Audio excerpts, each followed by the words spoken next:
Will February be a month to remember or a month to forget for stock investors? Welcome to Trading Nation. I'm Brian Sullivan. Jonathan Krinsky of MKM Partners, Eddy Elfenbein of the Crossing Wall Street blog are your guests. And Jonathan, you've got a pretty interesting view. You believe that February may, well, in technical terms, stink for stocks, but it could be a longer-term buying opportunity. Defend and explain, please. Well, first of all, we've gone 74 trading days without a 1% daily decline on the S&P. It's the longest streak in 11 years. So we're due for at least a 1% down day, which we may actually be getting today. Once you finally have that, you tend to see weaker than average returns over the next couple weeks.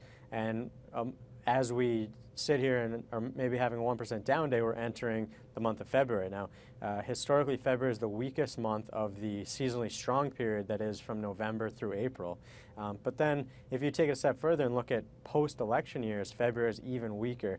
Actually averages about a 1.8% decline for the month of February in years following the election since 1977. So that's the backdrop from a seasonal perspective.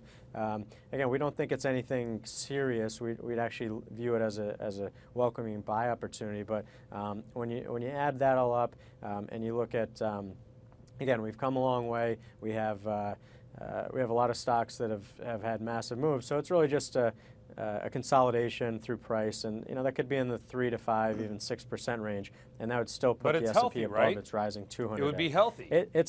It's healthy until it's not. So that our call is that's probably what is likely to unfold, and then we'll have to evaluate the market internals from there. But right now, we think the risk in the short term is to the downside. Eddie, do you agree? You think we're going to see a February swoon? I exactly agree with Jonathan.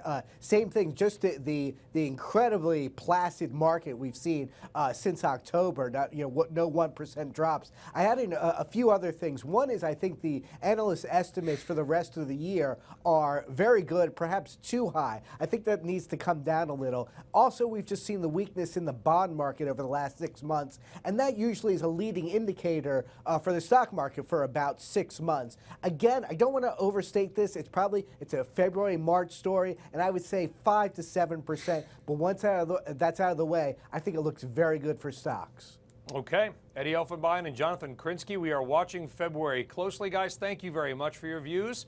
Folks, be sure to check out the live version of Trading Nation, generally in the 1 to 3 p.m. hours on CNBC. I'll see you there as well, and we'll see you here next time.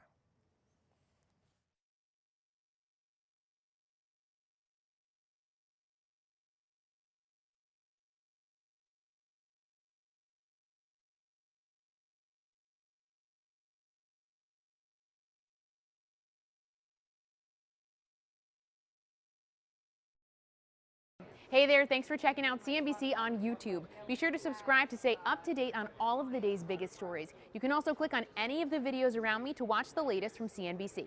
Thanks for watching.